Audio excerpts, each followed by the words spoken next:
Welcome to the Keen on Yoga podcast. I'm so pleased you found us and taking the time to listen to this. We love doing these interviews and we're always endeavouring to put one up once a week since we started over a year ago. Up to this point, we've recorded roughly 70 episodes with a range of guests on yoga, obviously, but also philosophy, pranayama, food and diet, amongst other things. The project is a labour of love, and if you fancy donating as little as a cup of coffee, great. You can do that through our website and the podcast page. Also, if you haven't already, please leave us a review if you're listening through Apple Podcasts.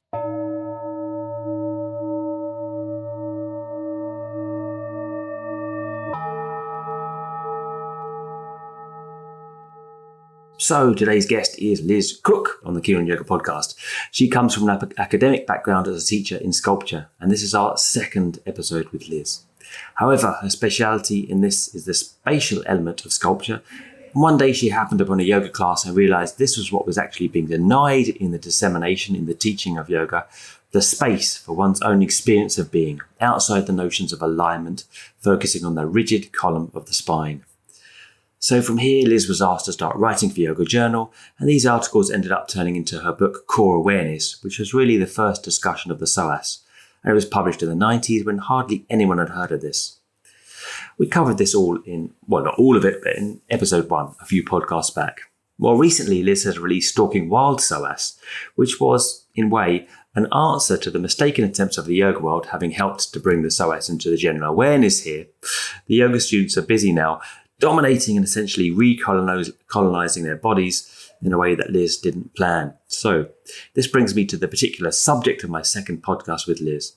Here we spread out from the physical body and our attitudes towards our own individuation of this to our social economic attitudes to the world represented in the physical body. So it sounds complicated, but having reduced ourselves in the experience of knowing the psoas and knowing our bodies, we assume that we can now isolate, know, control, and often commoditize our experience.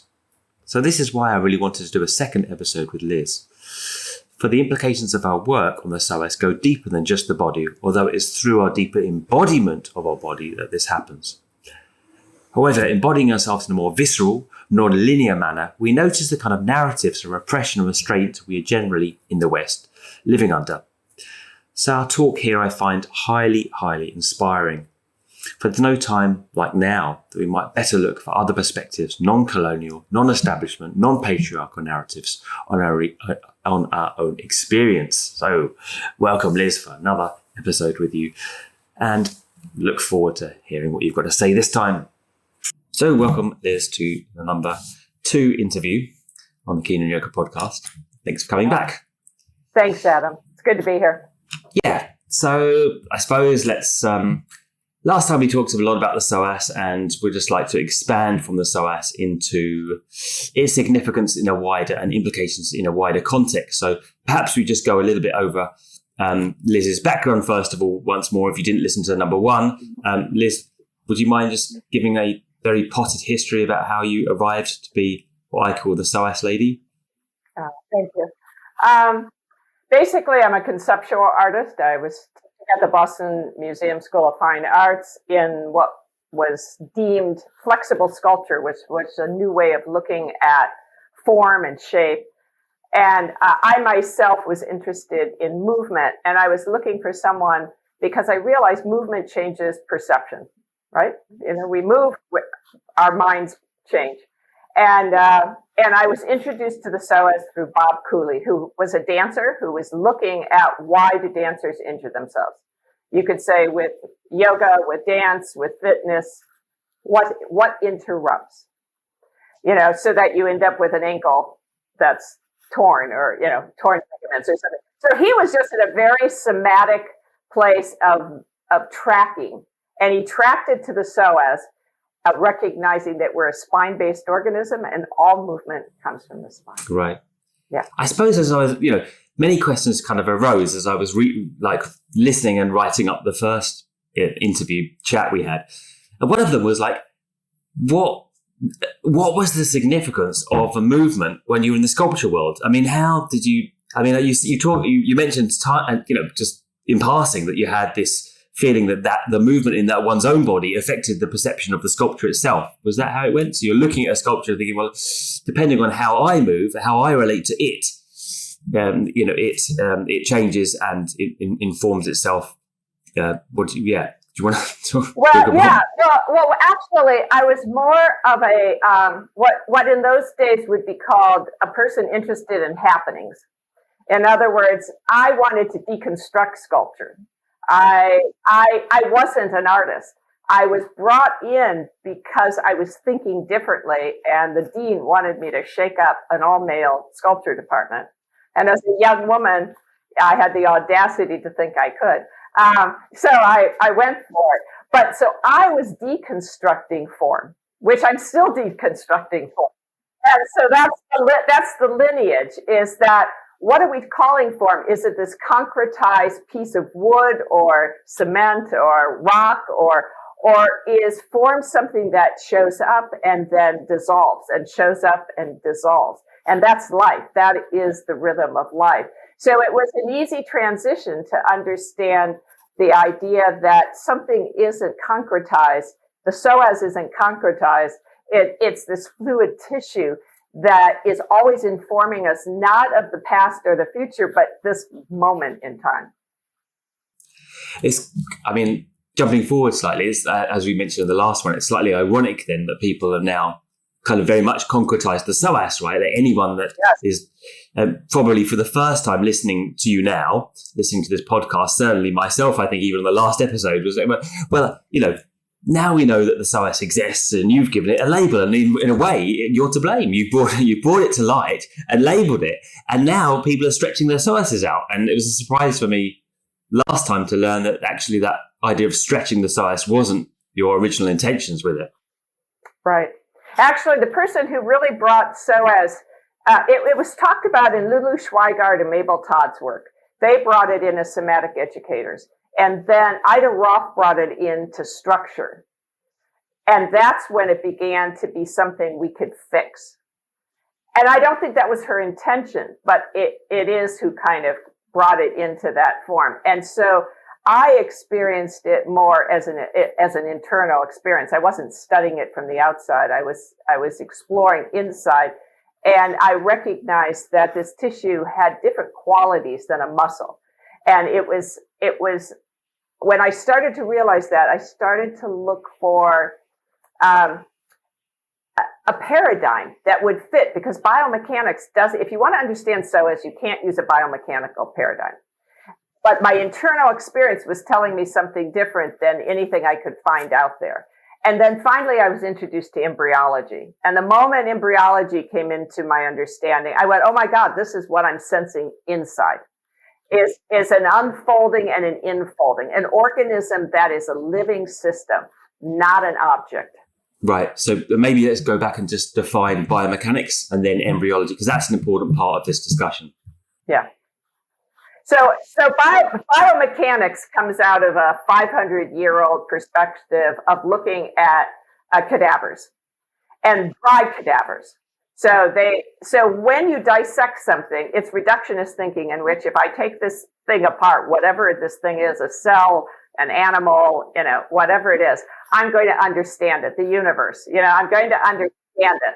And that's reductionist thinking. And that's what we're looking at when we're looking at dead tissue. We're not looking at movement. We're looking at, these are the parts of this thing called a human being. And so in that realm, psoas is put in the muscle box. It's part of a mechanistic model of body. So we're looking at the body as a machine, and these are the parts of the machine.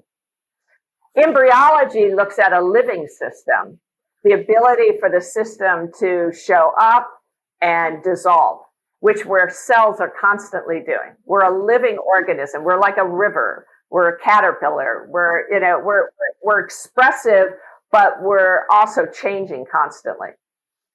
And in that realm, psoas is a messenger of the midline, the center of your being. It's what the Taoists call the muscle of the soul. It's a long way from kind of trying to isolate and fix the psoas then. Yes. Well, the mechanistic model is to say you don't have a soul. You have a spine, and all tissue forward flexes, all tissue back extends. But there's no center of your being. But when you bring in any kind of Eastern traditions, there's always a center to your being. There's an energetic field you're working with. Biomechanics doesn't have an energetic field. There is no emotions. There is no soul. You're just a body. And in a body, you can fix it. Like a car, And so you fix the psoas, most people think, by stretching it. And Yoga Journal, for example, in the United States is still confusing that. Even though I talked with them recently, they still want to say, if you do this pose and this pose and this pose, you'll fix your psoas. It's so interesting to see their editorial body keep kind of taking my work and not knowing how to digest it, right? How to hold. That's actually why I love what you're doing. Why is it they're doing that? Why is it that to say why is it we're stuck in reductionist thinking is probably self-evident. We're in this current paradigm, but why is it that one can't relate to the psoas as a living, feeling thing from the inside out? And that's a big question, isn't it? Yeah. What do you think about that? Why do you think? Yeah. Well, that's what I was passing on to you. And also, what I suppose the second one to that is how do we relate and fix the psoas then if we can't fix it? Or how do we know the psoas if we can't know it as anything? We can't pin it down. We can't know it as anything other than something which is in a state of flux, which is there's very ambiguous terminology around it, right? But people are listening to this for answers. We are meaning-seeking, beings, and we're looking for some sense of resolution, right? And if it doesn't lie in pinning something down, knowing it, disseminating, isolating, what does the reconciliation, let's say, lie with? Process. It's in process. It's starting to access, and this is the link between the colonized body and a living system. It's not a top-down model. You can pin it down, you can look at it through fluid connective tissue and recognize it's part of the deepest core of the human organism that has your spine, your psoas, your kidneys, and your adrenals. It is your sympathetic neurocore, it's called. But what we're really kind of looking at is why don't we experience ourselves as a living organism? Why do we think of ourselves as an object that we construct or destruct? And it's in there that you see the mechanistic, capitalistic, materialistic understanding of life. And that's the main paradigm. That's the colonized Western paradigm that's imposed on indigenous cultures, on people who live and in response to rhythms of life. Right. And that's a complicated subject. Why is it capitalist? Why are we defined and kind of, constrained by this reductionist thinking through a capitalist? I think that capitalism comes in with the materialism. Yeah. Because as long as we look at life as something to use, to take, to resource, including ourselves, we take that, okay, I'm going to fix my psoas. This is the problem, so tell me how to do that. Well, that's a top-down model. That's an intellectual control of body. It's actually militaristic as well. It's engaging the body as an object of doing. But psoas is tissue of being. It's about your being. I suppose it's also to do with basically conditioning and social control. So if you're told what to be and told how to form yourself, you're of no danger. You're no danger to society. But if you're, suddenly kind of inclined to think for yourself and feel yourself, then, it's a whole different story, isn't it? In terms of getting one body of people to act homogeneously for a common good. I think the only way that Western mindset can understand this is to go read indigenous writers. That because the relationship to Earth is a different than it's a relationship. It's a reciprocity. It's a connection deeply embedded in the fact that we are in fact a living part of the Earth. We're elemental, and so it's philosophically totally different than the objectified view. So I'm suggesting, instead of biomechanics, biointelligence. It's not that I'm an individual. Individuality is actually based also on the same concept of isolation. If we isolate the infant, it will become its own person. That is actually not what mammals do. We are so disconnected and dissonant from the Earth, which we are now experiencing the results of those 500 to 4,000 years of just total havoc, and now here we are. So, let's go back to the psoas for a minute and kind of. Well, it has to do with survival. So, psoas is the response to, that's your animal body's response to survival. So we're seeing so incredible responses of fear that are throughout the species for lots of reasons. I suppose the wish to know is the wish to escape fear, right? So I was maybe going to make a link back to the wish to know and isolate one's body is the wish to somehow control or shut down or suppress past trauma or experience or fears, held within the body. And I think your understanding of the psoas is that it is can we call it a muscle? Yeah, we can call it a muscle, right? That stores one's own history and one's own fear responses. Then becomes. Well, I would like to reframe that. I'd like to suggest that instead of thinking of psoas as muscle, because in the muscle world you're looking at tone, you're looking at contraction or stretch, right? For the average person, right? Use the cucumber again.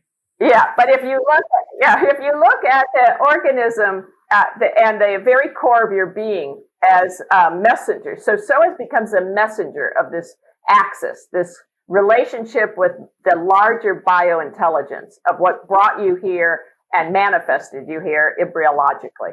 Okay, so here you are, you've unfolded into yourself, and you're discovering that, and it's going to go in and out like a tide. You're going to return and you're going to emerge. And so in that process, psoas is messaging coherency. Am I showing up in space and time in this moment?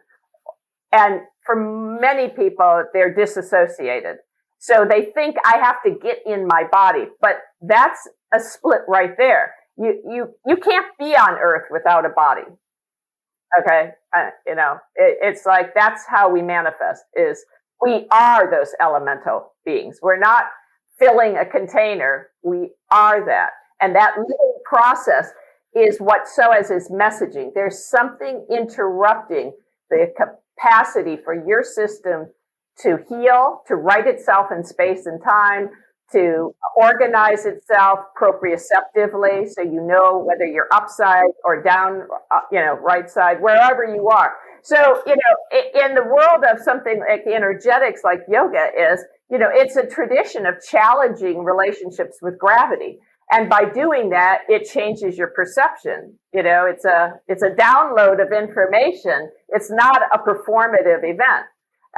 But in the Western world, we've made it performative, right? We've concretized yoga now. Right? And so you see the concretization of things by trying to stop it. That's part of what you're talking about. Like, we just want it to stop. But life doesn't stop, So it's like, how resilient am I now? How much responsive am I in any moment in time? And when we have a lot of, we don't have a nourished nervous system. That's really what the psoas is talking about, is the quality of our nervous system.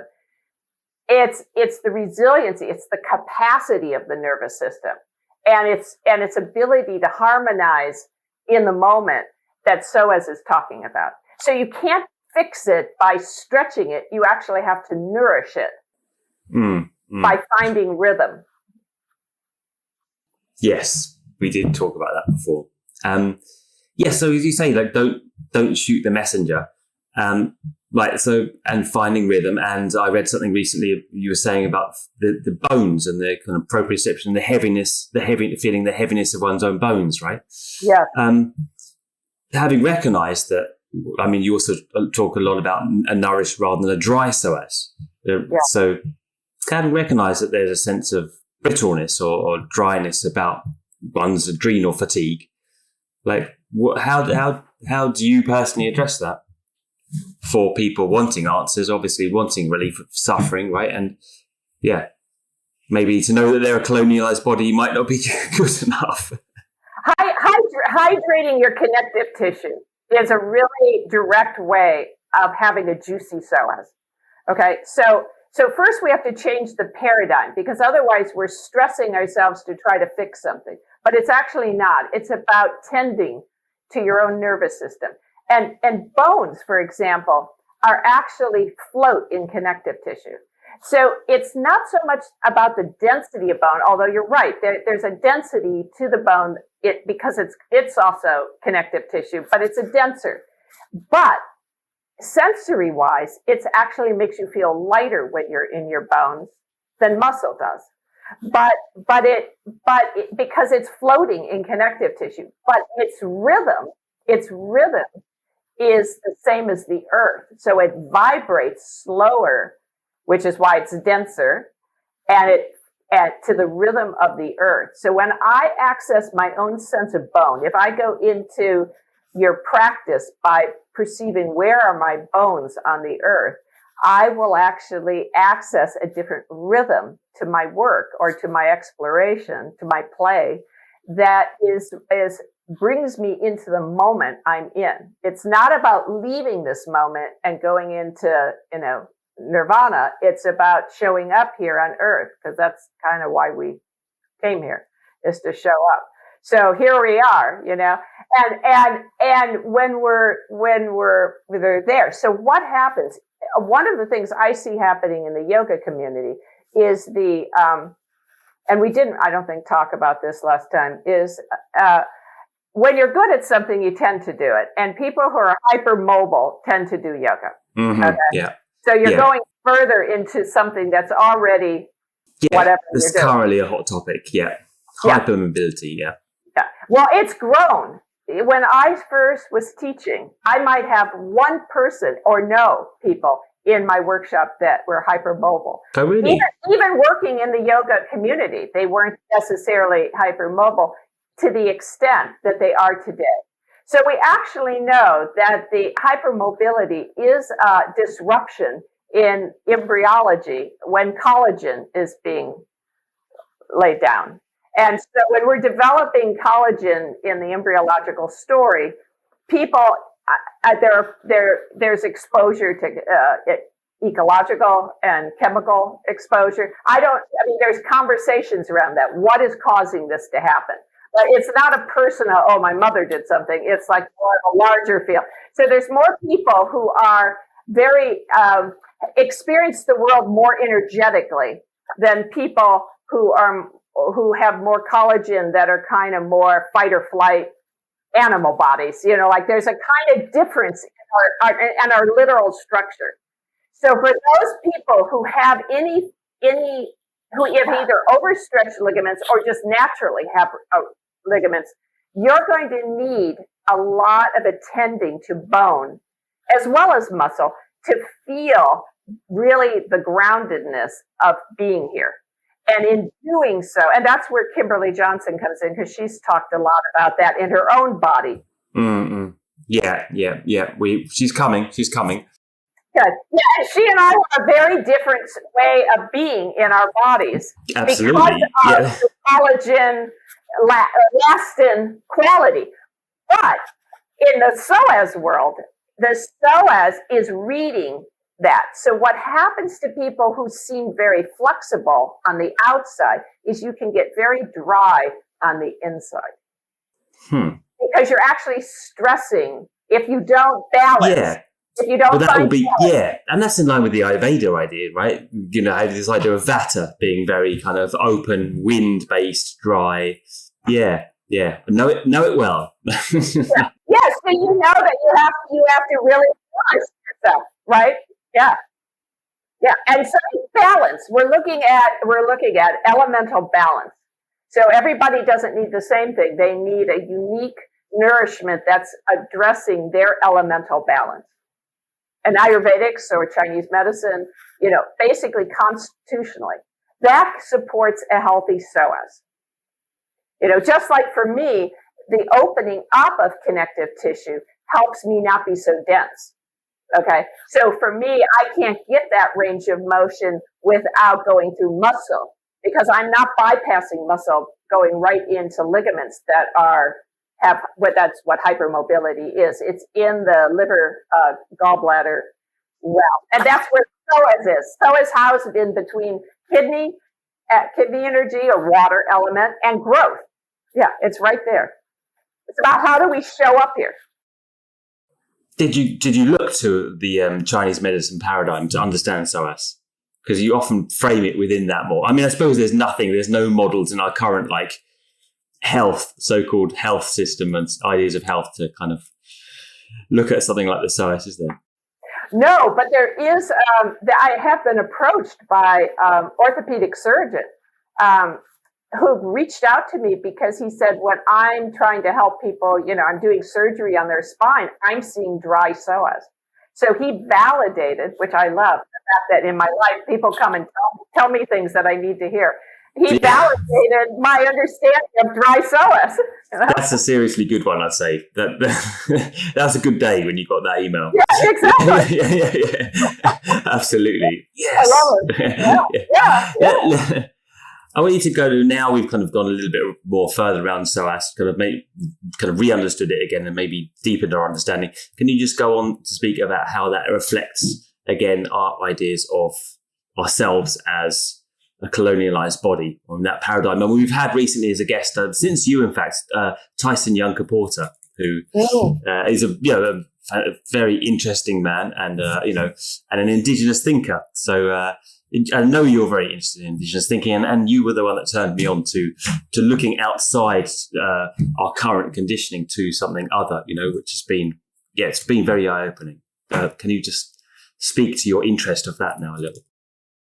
Well, because because the paradigm has to change, that the construct of biomechanics didn't help me understand psoas, and I began to internally follow or track something much deeper and older.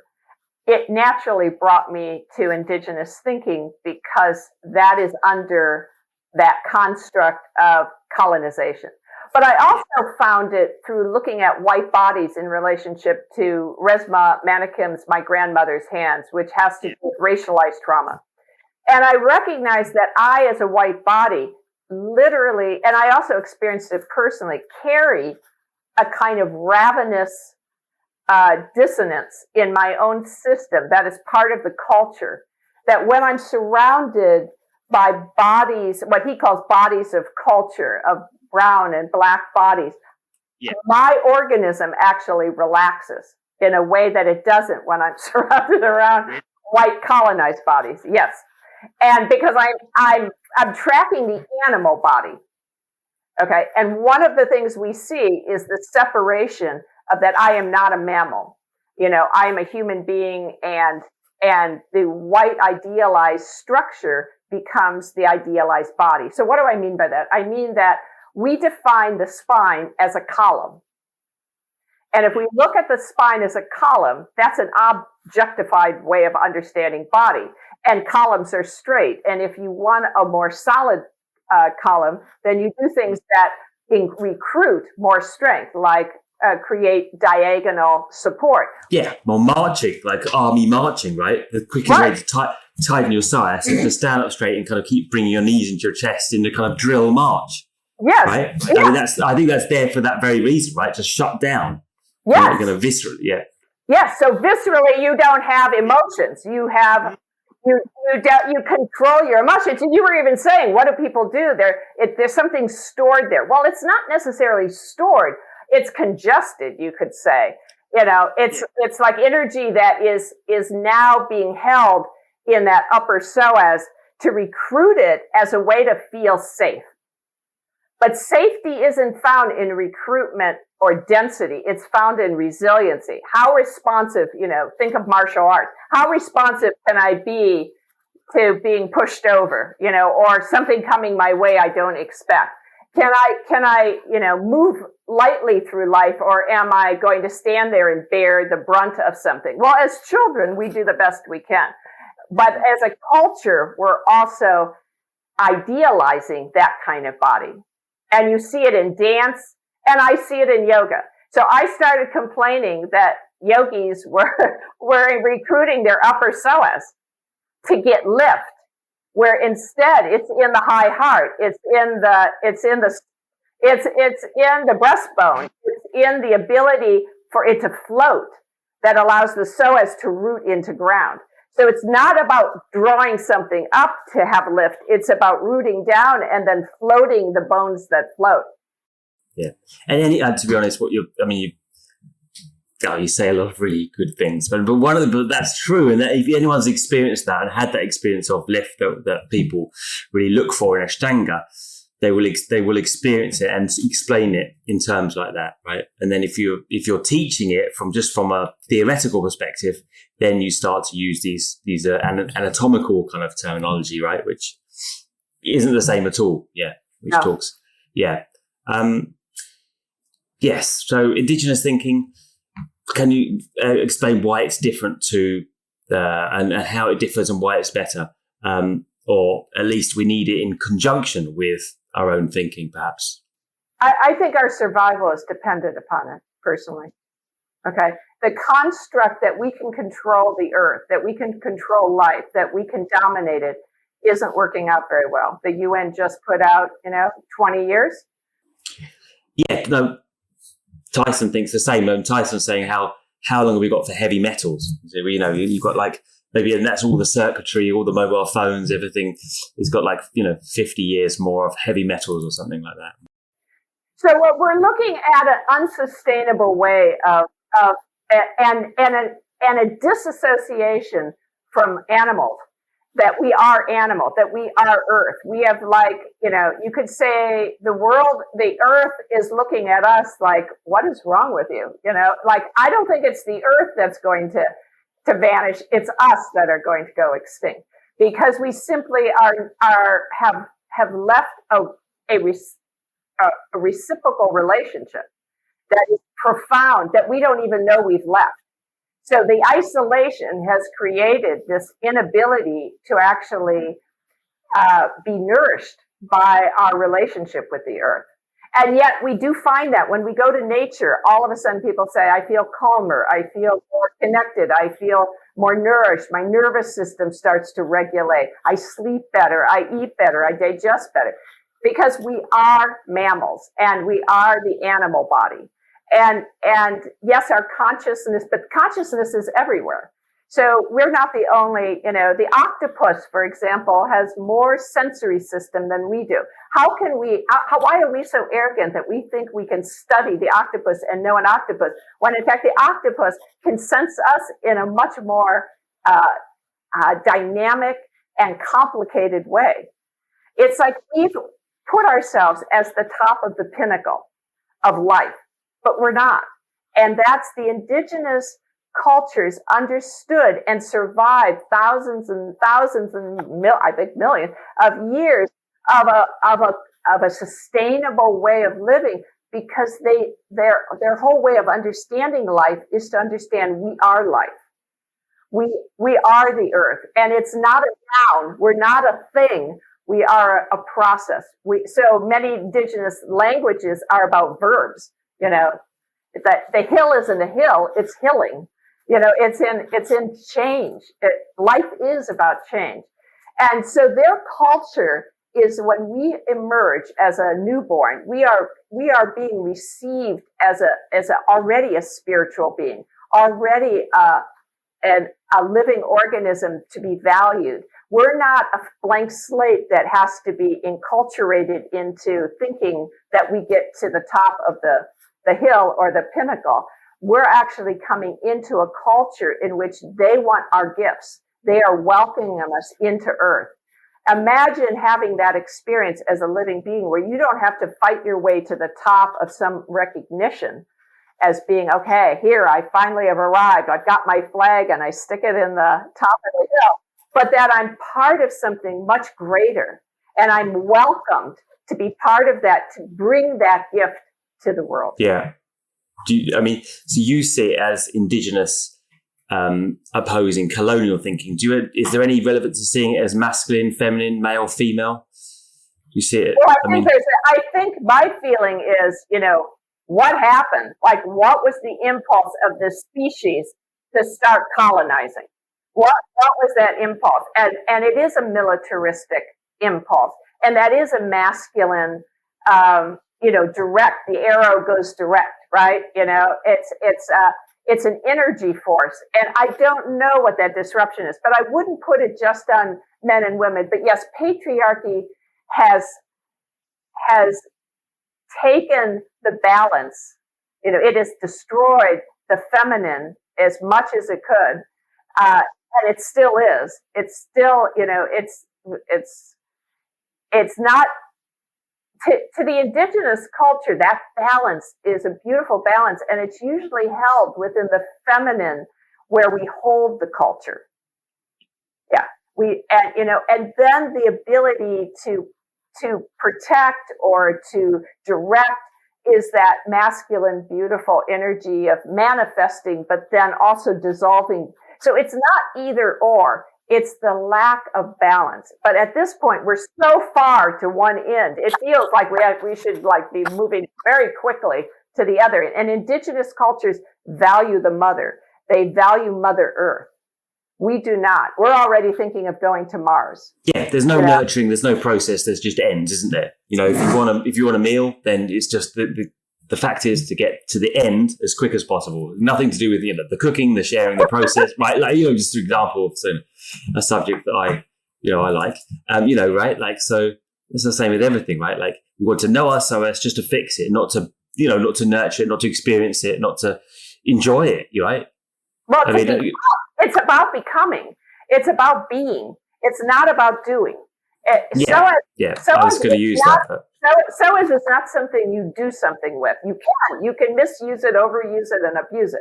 But it's actually not a doing tissue, which doesn't fit in the biomechanical concept, because everything is a part of something that's doing something. That has a reason. Yeah, that has a particular reason. It doesn't. So in that sense, it's simply kind of like a tuning fork. It's giving you a vibrational field of you're safe, you're not safe, you're coherent, you're not coherent. So what we're really turning our cortex, which has become the masculine kind of, idealized idea that the more I can think about something, or if I can just understand it, I'll know it. But knowing is in the belly core. Knowing is the animal body. We know things that are millions of years, but also knowing, as you kind of rightly qualified in something I said earlier, knowing is an expression which just takes place in context and relation rather than as an individual that's, in separation, right? So, and it was a good qualification that you were right. There's the sense of being more individual that is actually, what we assume what would happen, when we kind of get to know ourselves more. And we talked last time about the 5 rhythms, right? That sense of self-expression when you get to know, in touch with your own, but actually, what we're looking at here is more a paradigm of kind of relation to seeing ourselves in context with other, rather than just simply as the idea of kind of expressing our own individuality. That's right. You can't really know without other. You're nothing. I mean, yeah. There has to be that reciprocity to actually, but you are unique in the sense that, there's no one with your fingerprint. So you also, individuation is not separation or isolation. It's the ability to what I call self-actualize, like to be able to actually fully blossom. Like, think of diversity of flowers, or of anything in nature. We each have something unique to bring.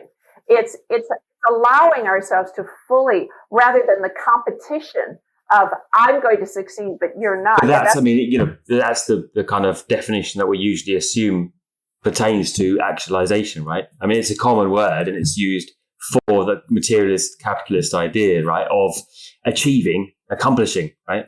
Yeah. I'm going to be something. What the first question people ask these days, what do you do? Right. Right. So, I mean, what does actualization mean for you then? Or individuation? I think it means allowing my own organism it's the mystery. It's the mystery of life. We have these stories about what we're doing here or what it means to be here on Earth, but we actually don't know. We don't know what life is. We are experiencing it. So to me, the self-actualization is the curiosity. It's the mystery of discovery. And so I'm not so interested in what I get accomplished. I mean, obviously, that's a survival response. I need to gather wood and, water to survive, right? So there is that piece to it, but it's done in a kind of, both a sense of awareness that I'm actually participating in something that has been done millions and millions of times before. Right? It's like survival is part of the psoas. Okay. It's going to tell you, if your animal body is threatened because you can't land.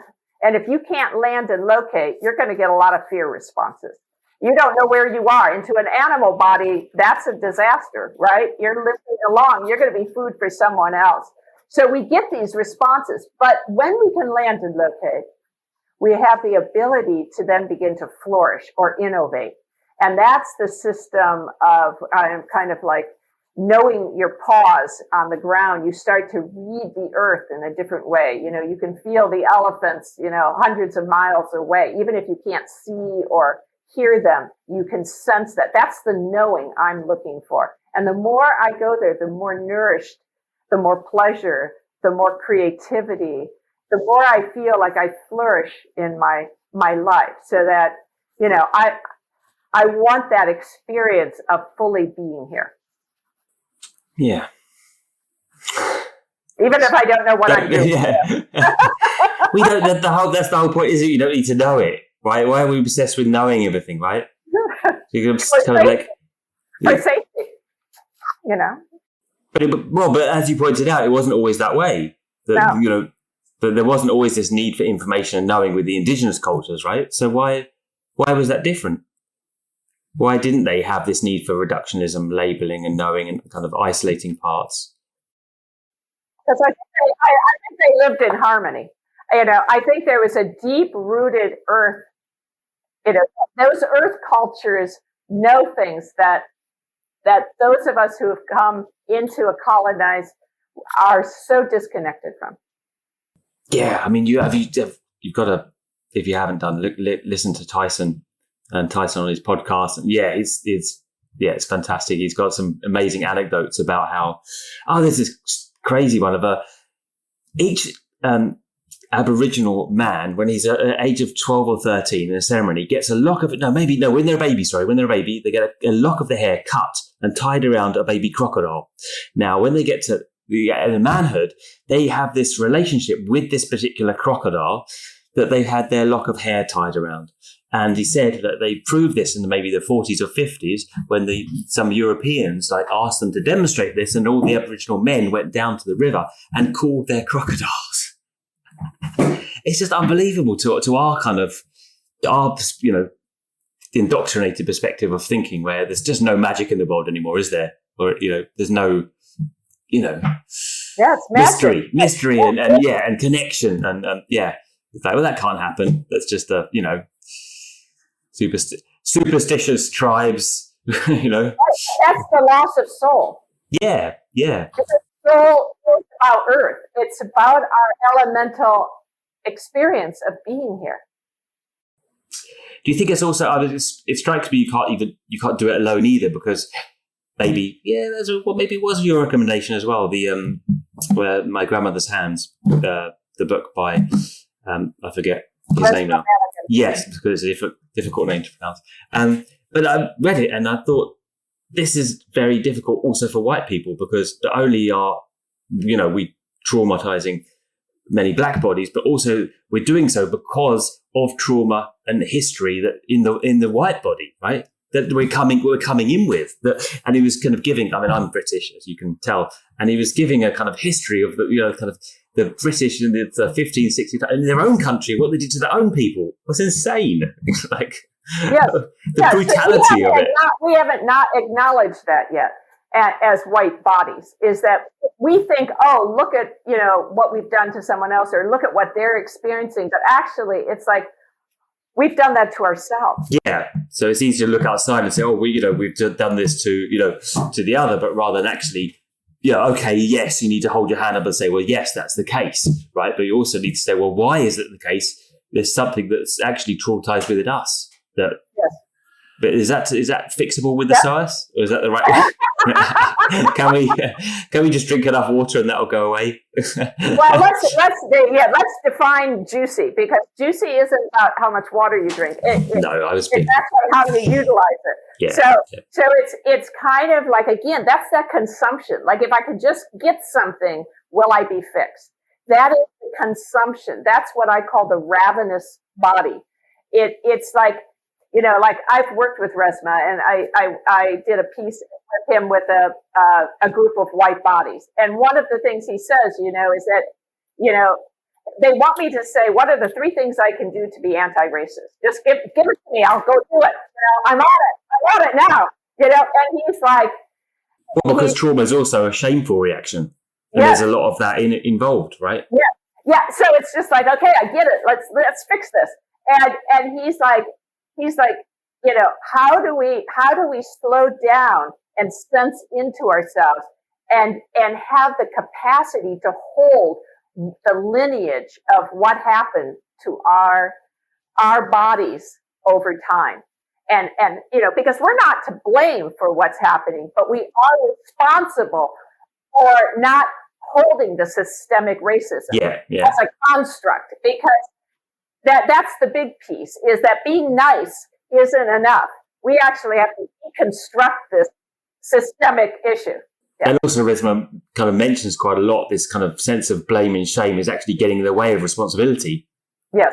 Right. It's an easy blockage to take, isn't it? And it's a good differentiation to make, that it's not, there's no need necessarily to kind of chest beat, but it's a question of owning up and understanding what's happened and our own responses.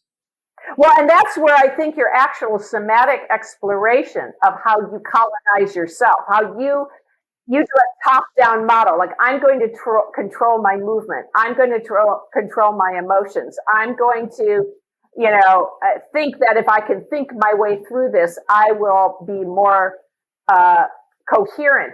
It's not. It's a connection with the vulnerability of being alive, of the sense of ground and earth. It's a totally different experience. And white bodies were not raised in that.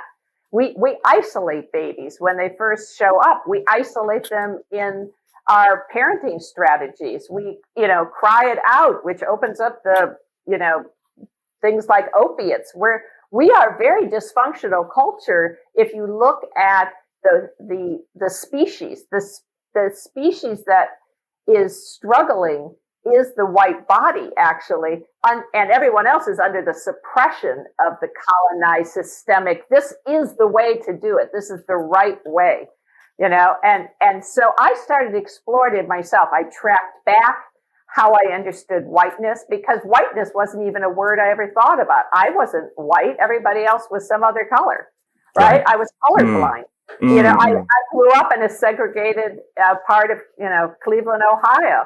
It's like I didn't see any body of color or any body of even, anything different than what I knew. And I could live in this kind of bubble for a long time because everything was over there. Even when I lived in very multiracial cities, I enjoyed all that brought, but I still didn't perceive myself as part of this systemic issue. I didn't see it. But it was actually for me an experience of being I was in St. Louis, and my daughter was living in the inner city, and I would walk the streets and I would feel the culture that was there. Even though it's a very poor area, there was so much soul, and I'd done enough somatic work that I started to feel how soulless I was. I started to feel, I want to say, almost the whitewashing of me. packaging of me as an object in which I could be sold in various ways. I can sell my teaching. I can go to the mall and buy something, and that makes me better. The soullessness within my own white culture. And it cracked. I cracked in some way. It was like all of a sudden I realized I'm hungry for something I don't know. I don't know what it is to taste that level of connection to earth. And I don't mean going out camping. I mean that connection to earth through body, through really a deep connection and rootedness. But there was a little, it's like something started to open me up. And that's when I started. And so then when Resmaa came into my life, which he did, 2 Black men came into my life when I read Stalking Wild Psoas. One of them was Resmaa Manikim. He just showed up. And the other one was Bayo Akamolfi, who is an amazing speaker and storyteller from Nigeria. And both of these men showed up and, kind of like just out of the internet, like boom, and I reached out to both of them. They both responded. Bayo wrote it. I met Bayo before my book was published, so he's literally on the cover. And Resmaa came afterwards, where I saw his work. And as a somatic educator, I had never met anyone who dealt with racism, directly. And so I reached out to him, and I went and I spent time with him. And, and I want them, I feel honored that they are both people in my lives who are shifting my paradigm of understanding being human. Yeah. And I think I've really been inspired by looking at this indigenous thinking that you kind of encouraged me to do so, because previous to that, I was still so indoctrinated, kind of trying to study kind of Western philosophers generally, or even maybe Indian philosophers, using my own tools, having inherited the kind of Western empiricist model that I've grown up in, right? And as you say, I have a lot I have a lot of similarity with living in non-white areas. So I was living in Brixton, for example, in London, with the huge Jamaican communities. Yeah, and going to consume the culture, really, isn't it? Oh, isn't that, it's like, I suppose it's just like taking it in the way, in my own context, right? Oh, that's novel, that's different, like I'll get a bit of that when I want it, right? But I mean, how can we be any other? You said you lived in segregation and you're relating to it in a certain way. What is it to actually be non-racist in a constructive manner, rather than, I think it's all too easy, as Resmaa points out in his book, to simply get involved in feeling of shame and blame, right? Which aren't really helpful for anyone. I mean, okay, there's a sense of one needs to, acknowledge, but then what? Right. Well, I do think recognizing that the construct, it's a choice then, because the construct of understanding that other is not the difference between the white culture. It's actually we who are kind of out of connection with life.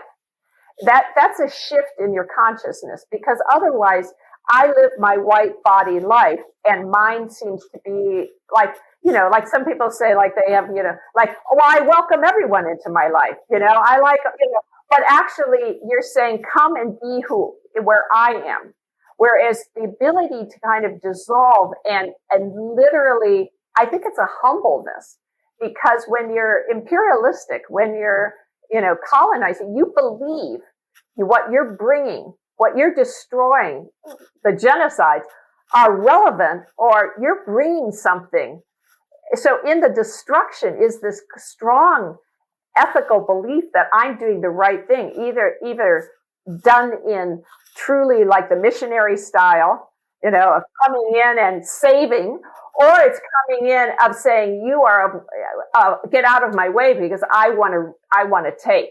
And what I'm taking is all the value that your ground, your land, your whatever it is. So that's where you start to see something that's actually deeply rooted in us.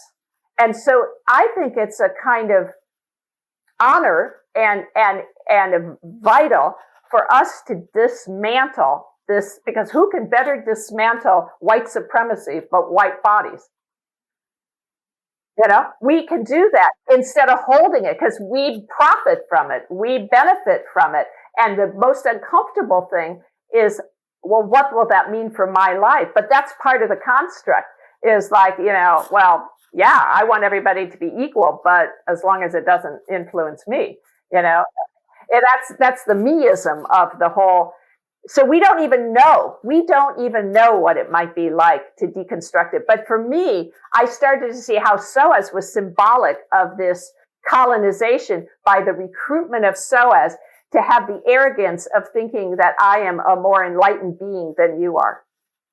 Okay. I mean, right there to me is, a disassociation. It's like, sorry, I don't believe that, Yeah.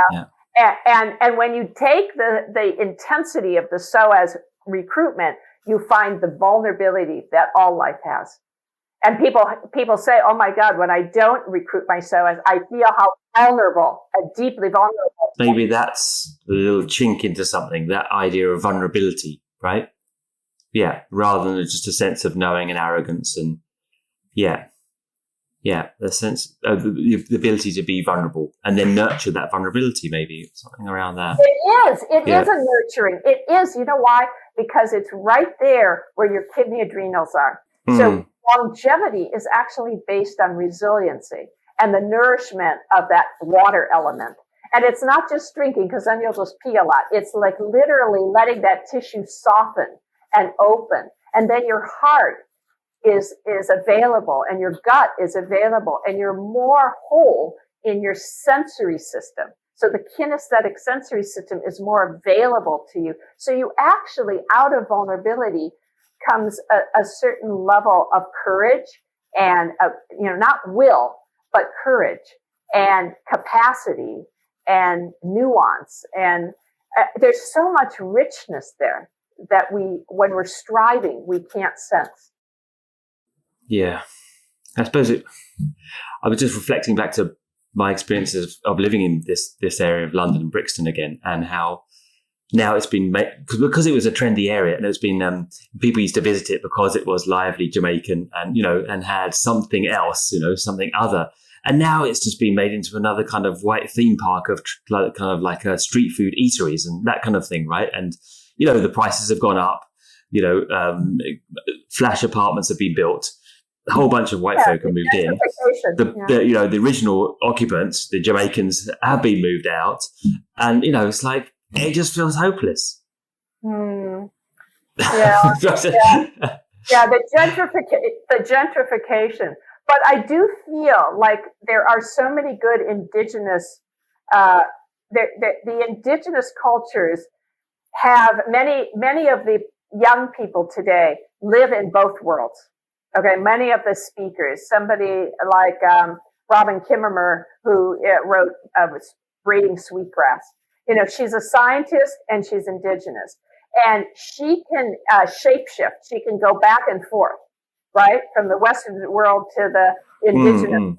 It's a different world. It's a literally different world. Yeah, but I think you have to live in both. I mean, as Tyson pointed out in his podcast, if you're not able to live in this world, that we are in, right, then currently there's no place for you, right? You have to be able to earn a living, to raise a family, to operate in the context of the world we're talking about as well.